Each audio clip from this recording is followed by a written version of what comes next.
Here's a video about removing the rear axle, the half shaft, on a 1971 MG Midget to replace the bearing, the seal, the O-ring, and the paper gasket.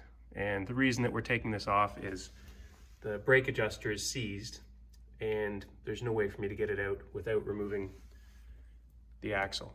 So we've marked which side of the car it came from so that it goes back in. We're doing the other side at the same time, and we'll paint all this up and make it look really nice. So the first step is to take out that last Phillips screw that's holding the axle in place.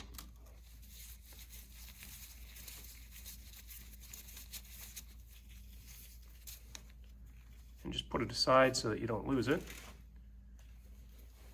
And then very carefully with two hands, tipping up a little bit as you pull out the axle so that it doesn't smash down inside.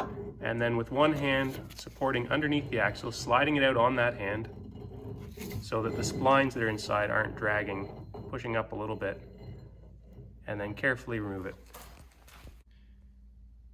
As you can see, the previous owner was a hack who used a cold chisel to remove the nut. We found the same thing on the other side. The nut's not too badly beaten, but we'll have to clean it up before we can reinstall it. So we're going to clean up that nut and knock down the lock washer, which looks to have been reused, and then we'll come back once we've got that nut off. So we've got the nut loosened and the lock washer was knocked down, so the nut could be loosened. So we're going to take the nut off.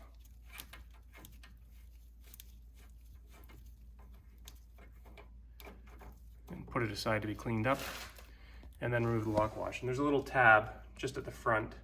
So the lock washer tips off from the back. So if you lift the back of the lock washer towards the back of the car, you can pry, there you go, and it tips off towards the front and it's removed. Now the other hub pulled off pretty easily without a puller, so we're hoping that this one will too. But it was jammed on there pretty tight. So it looks like this one is not going to pop off that way. So we're going to pull this off, and we'll show you what we did to get it pulled off. So we've rigged up just a simple puller with a scrap piece of aluminum, and it's across two studs. So the aluminum should protect any of the steel threads from getting damaged. Now we're just going to turn these nuts a quarter turn each, one at a time, so it pulls off straight. And then go to the next one. And it sounded like it just gave. Let's do a little bit more. Your little creak. Usually once it releases, you can probably try pulling the hub. It may or may not come. Yeah, it's still stuck. All right, so keep turning those nuts. Maybe a half turn each at a time. Might have to pull it off the entire way. If the nuts get tight, then we've bottomed out, and then we'll have to put a little spacer in behind.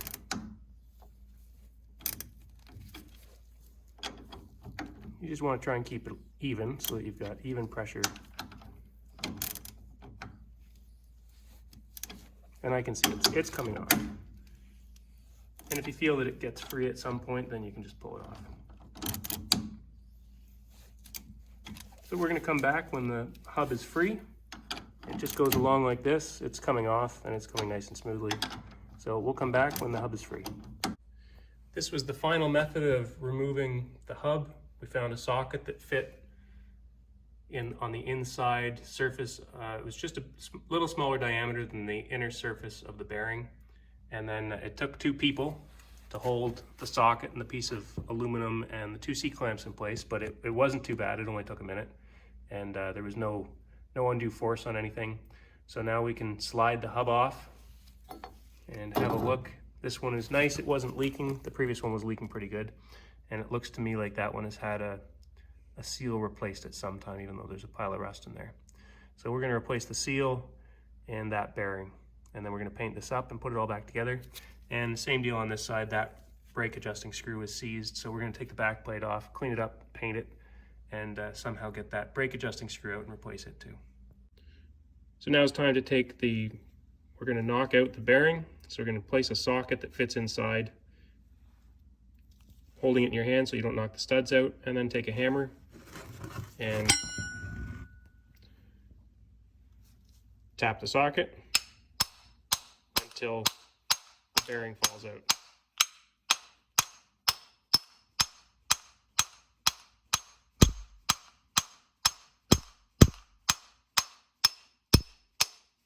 Sounds like it's moving, and you'll know when it's out because it'll hit the palm of your hand.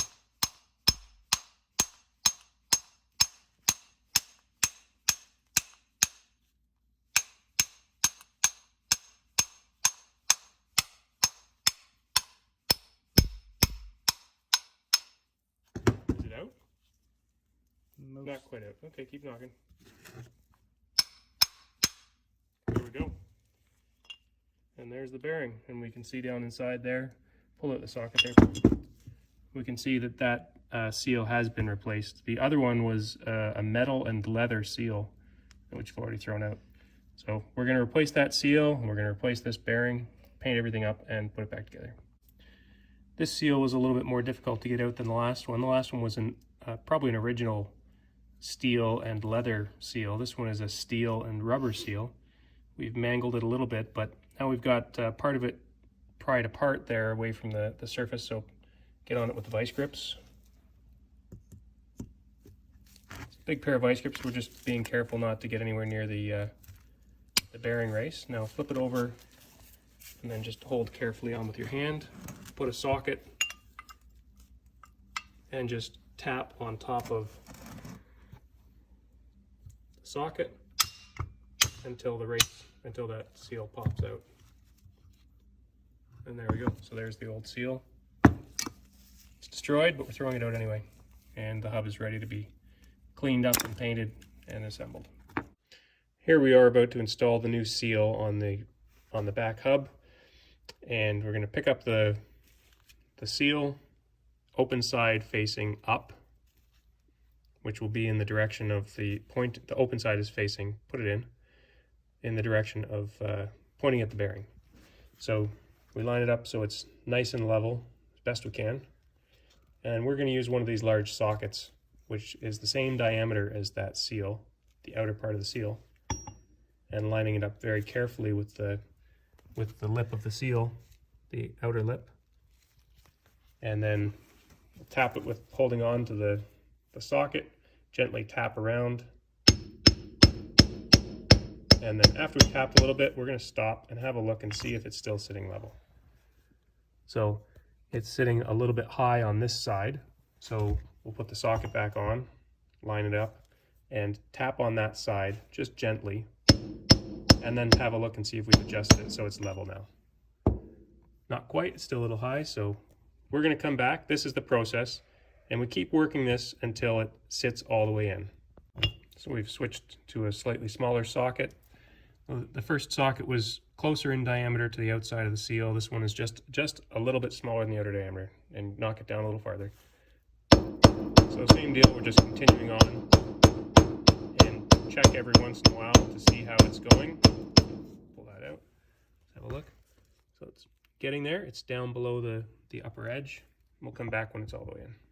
There's the new seal all the way in, and if you look on the back side, it fits nice and tight up against the whole lower surface there.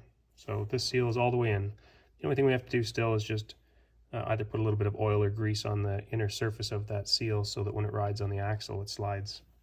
Now we're going to pack the bearing and then drive the bearing home. We'll come back when the bearing is packed. So the bearing has been packed with grease, and we're going to tap it in with this larger impact socket. It's a 2-inch impact socket.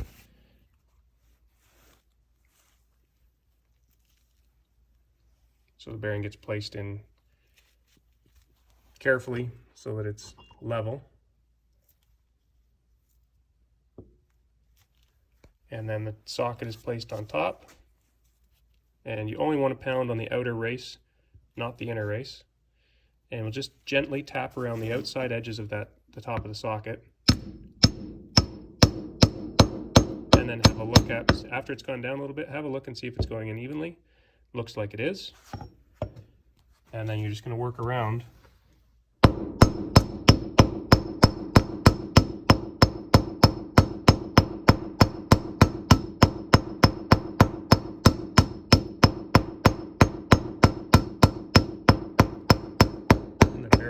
slowly works its way down. Every once in a while, have a look and see if it's still going level.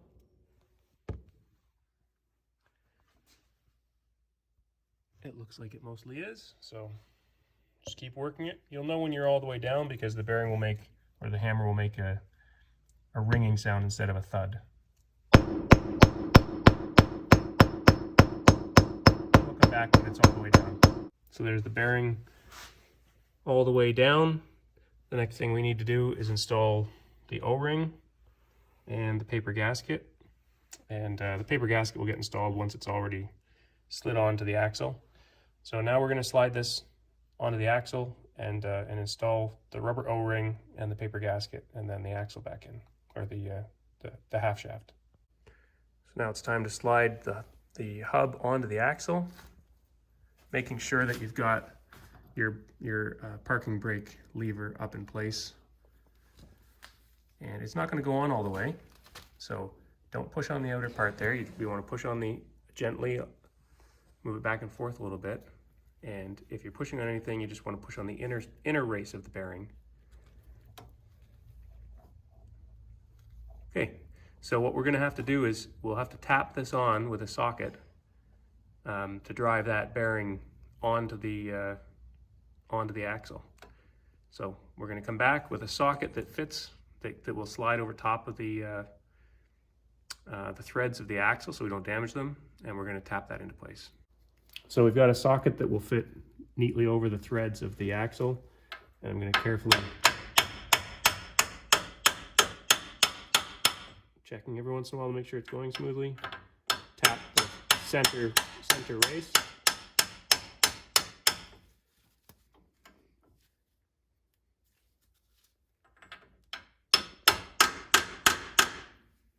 And that bang sounds like we're all the way home.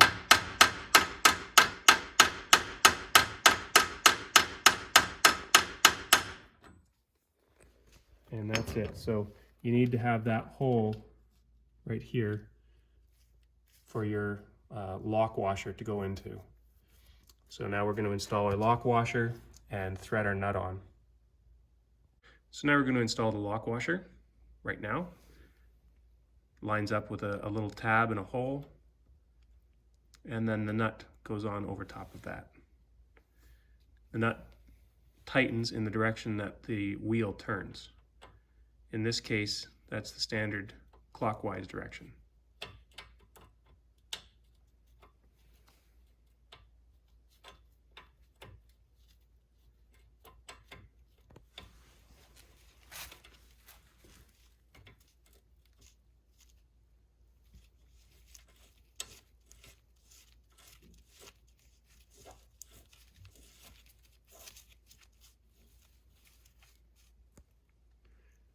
And next we have to torque this down. So we're going to come back with the torque wrench on it. It's an 1 7/8" nut.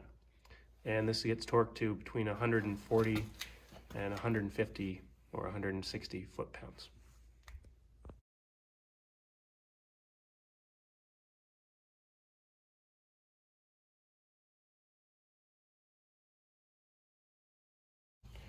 So we've installed the hub. We tapped it on with the socket. We installed the nut and torqued it down and flattened the lock washer. So now we're installing the paper gasket, lining up the 3 screw holes and sliding it into place carefully so that we don't rip it.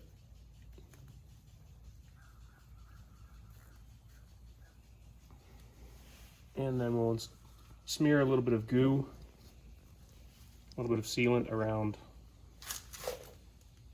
I think you could use oil or grease too, but I want to make sure this doesn't leak into my brake drum, so I'm using a little bit of gasket sealer, and not enough that it's going to squeeze through and affect the bearing, just enough that it adds a little bit of additional sealing to this gasket.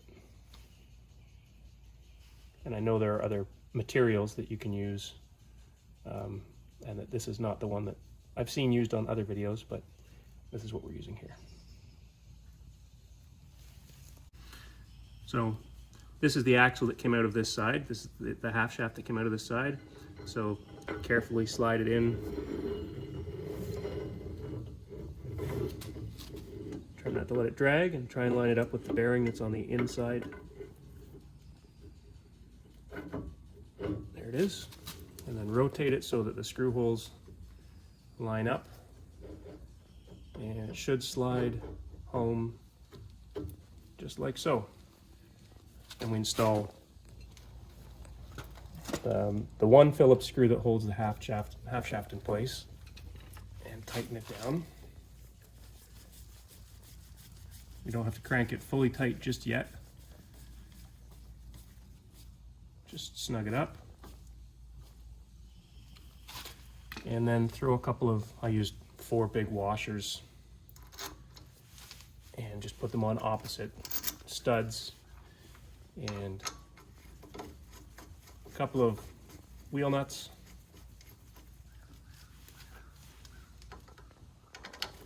And we're going to crank these down, get them good and snug, which will pull that gasket nice and tight.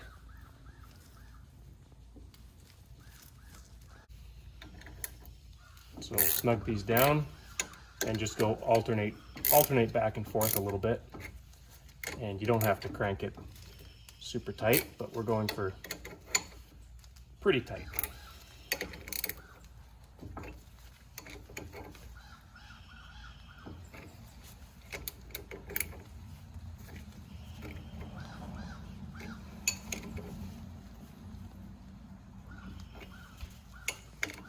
The important thing is that it seats flat. So that should do it. Now I'm going to install the other 2 Phillips screws that normally would go through the brake drum. And most likely I can snug up that first Phillips screw that I put in a little bit more. Yeah, it was loose. So I'll snug that up because these 2 nuts pulled the half shaft in a little tighter, compressing the O-ring and the paper gasket. So I'm just going to snug these up. Don't want to strip them, so we're not going to go too hard.